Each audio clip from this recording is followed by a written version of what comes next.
Hey everybody, it is Ehlers-Danlos Awareness Month, and usually I try to do a bunch of posts about awareness, education, etc., etc. And I'm going to admit it, this year I'm just not feeling it. I really am not. I feel like I should, you know, but I've had so many issues with my EDS lately and my pain being way up. Like right now, I can't do anything with my left arm, shoulder, not without just wanting to, like, be like the old gunslingers do in the West. I need to bite like a twig, um, because it hurts that bad. Um, but I was watching this documentary called Unrest, and I love that documentary mainly because it shows not giving up. The people on there, it deals with ME or CFS, chronic fatigue syndrome. I think the other one is myelogenic encephalitis.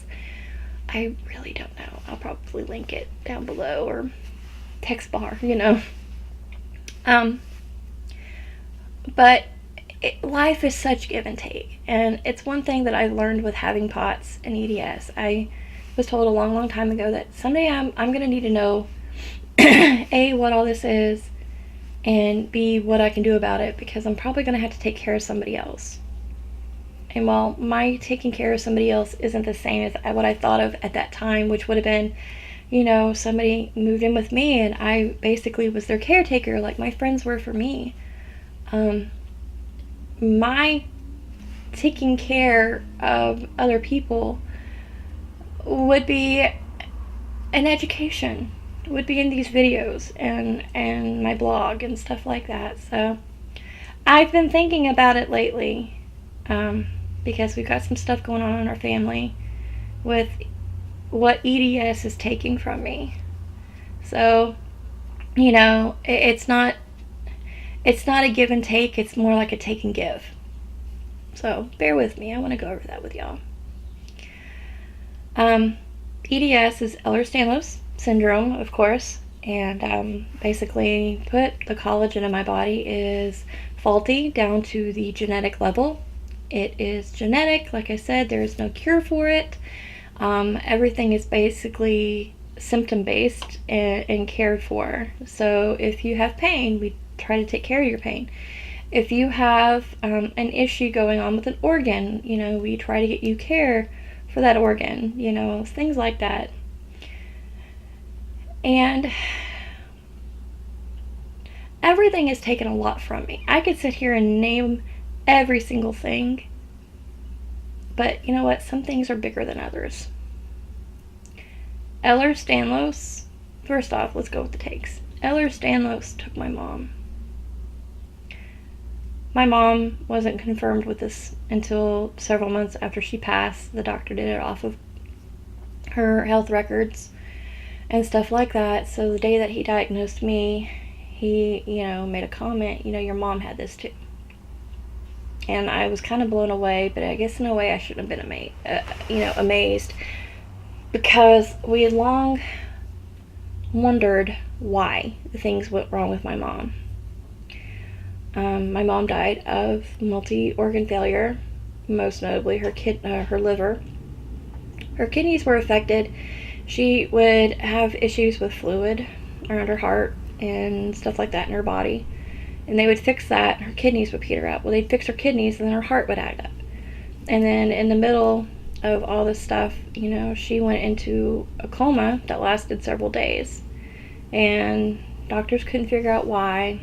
And when they did an ammonia test, they realized, oh my God, the ammonia level in this woman is higher than our machinery could even register. And at that point, she'd been in a coma for like 2-3 days. They managed to lower the ammonia, but mom was not the same after that. And everything else kind of gradually gave out. And even my dad asked the doctor, he's like, I know when you clean with ammonia burns. You have to be real careful when you use it. What's not to say that's exactly what's happening inside the body? What do we do to fix that? And the doctor's like, I've never had it. I've never thought about it like that, but it makes perfect sense. So it wasn't long after that, my mom passed. And then she passed in August. In January of 2015, I was diagnosed, and she was diagnosed, after death. I remember writing back and I called my dad and I'm like, it's confirmed, it is this. And I remember being so upset because there is no cure. It's, this goes wrong, we take care of this. That goes wrong, we try to take care of that. And all I could think about is I'm going to die a very painful death like my mom did. And knowing how my mom hurt is how I hurt with different issues. With my back, with my hips, with my shoulders, my hands even. I don't think I'd want my mom alive if she was going to hurt like I hurt. My doctors immediately changed how they dealt with me.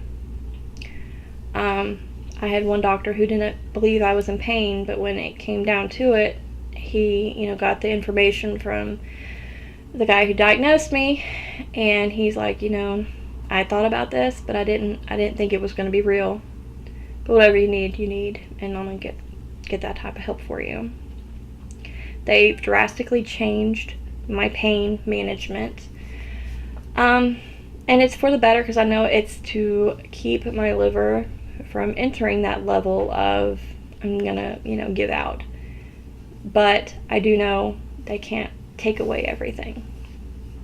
So dealing with that is kind of like a touchy subject. It's kind of like a tightrope. You have to know exactly how to balance, or you'll just fall over if you don't.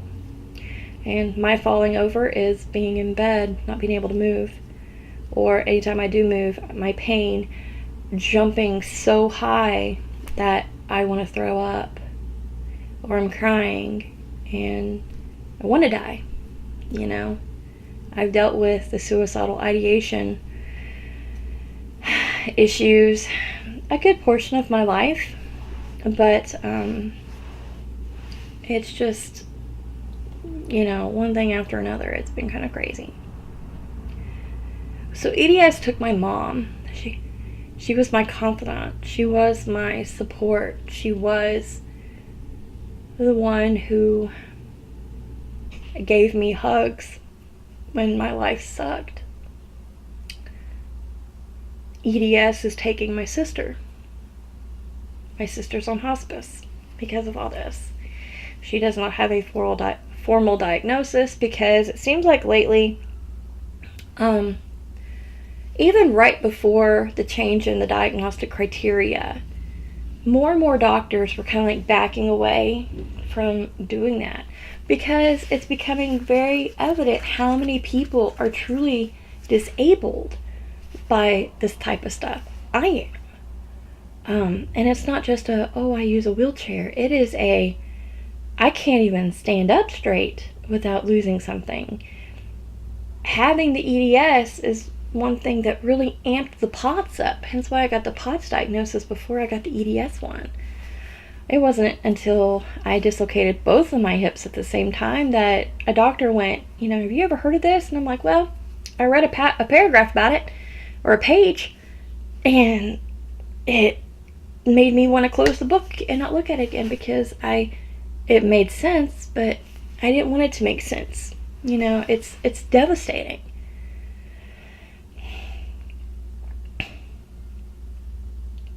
My mom and my sister have a lot of similarities, and that terrifies me. And I don't know if it's because my doctors have decided to look at my case differently than their doctors. I know that certainly impacts it, but it sucks.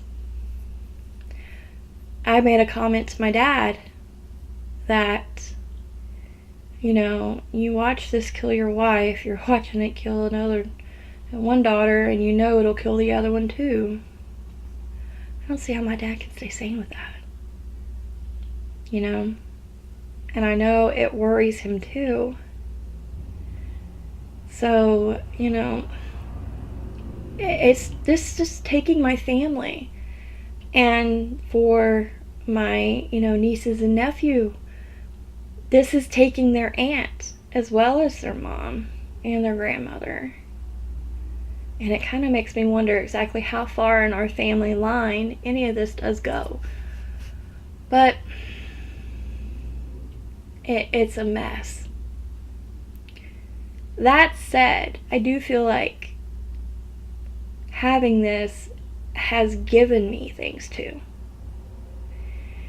And no, not just giving me a headache from, dealing with asshole doctors and, stuff like that. It has given me time to be patient. That's not been my virtue my entire life. I'm not a patient person. But I have had no choice but to step back from everything and breathe and, let my body do what it needs to do. I know, as anybody does, when they fall, they want to pop right back up. That hurt. That hurt a lot, actually. But I can snap better with that hand than I can the right. It's kind of weird.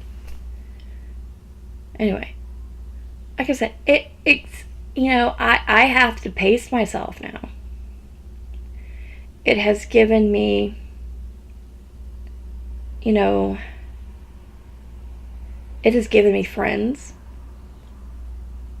I have to have a great support group around me, or physically, mentally, emotionally, spiritually, none of those will ever be met in a satisfactory manner.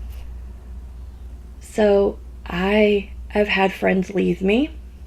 I have had friends come to me. I have had friends leave and then come back. And I think that goes in with the patience thing. I have to let people process all of this themselves, just like I have to process it. And there's nothing wrong with that. In the beginning, I was really, really hurt that people were avoiding me like the plague. And I even made a comment to somebody. I was like, it's like the moment I became the sick girl, or you didn't want anything to do with me. And that's wrong. Everybody processes things at their own pace, and I'm no exception. It's taken me a very long time to be like, okay, I'm okay with this. Just because I accept it doesn't mean I like it. I like to say that first and foremost. I don't like what it's doing to my body. I don't like what it did to my family. But it's made me appreciate the time I do have with people left, with everything, more precious. I don't get to go out and take hikes and stuff like that. So when I get to go out, say to the lake with, my dad for a little picnic,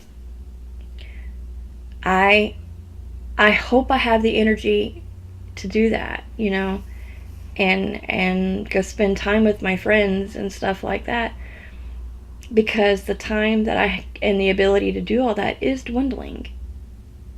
Like I said earlier, my pain levels have been a lot higher lately. Even though we're kind of getting those back situated, it still doesn't change the fact that I tried getting out of the shower, and I couldn't.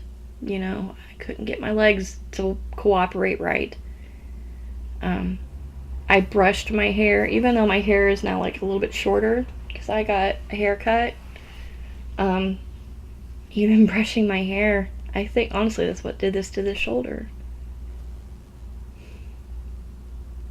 That's because I have to deal with it and accept it. Doesn't mean I like it. And I don't like the fact it took my family away from me. So there. It is like anything. Every day for me is a gift. Some days I am a lump of coal, you know. I am that, pair of ugly socks that, everyone's crazy aunt gives out that nobody likes. But then I think there are other days that I am the gift of companionship, friendship, understanding. And I'd like that, even though I've had my moments of darkness, and I still do, and I probably will always, that I'm still trying to find a light. It's gonna suck. This sucks. Watching it take my sister sucks. Knowing I can't do anything about it, even more so. But I'm still here. There's a song at the end of, or near the end of the documentary Unrest that I just listened to. And the moment I heard that song, I had to go online and find it. And it's called Patience by Ren Gill. And the chorus is, I have the strength of a mountain. I have the courage of the deep blue sea. I have the heart of a lion, and the stars, they burn bright inside of me. And although you test me, my God, I am still standing, can't you see? Because I have the strength of a mountain, and I'll take anything you throw at me. And that's exactly how I feel about this. I'm still kicking, just not as high. Anyway, I have a chocolate zucchini cake on my stove. I think I would like a piece, and I'm gonna find YouTube and watch something funny, because all this sadness is really doing me in. So from Tinkerbell the Wonder Cat, which, oh, she's up here now. Hi, Phoebe. Yeah. She's back towards me, ignoring me. From Tinkerbell the Wonder Cat, and from me in my little corner of the world, we bid you good night. Stay out of trouble. I love you. Catch you on the flip side. Bye.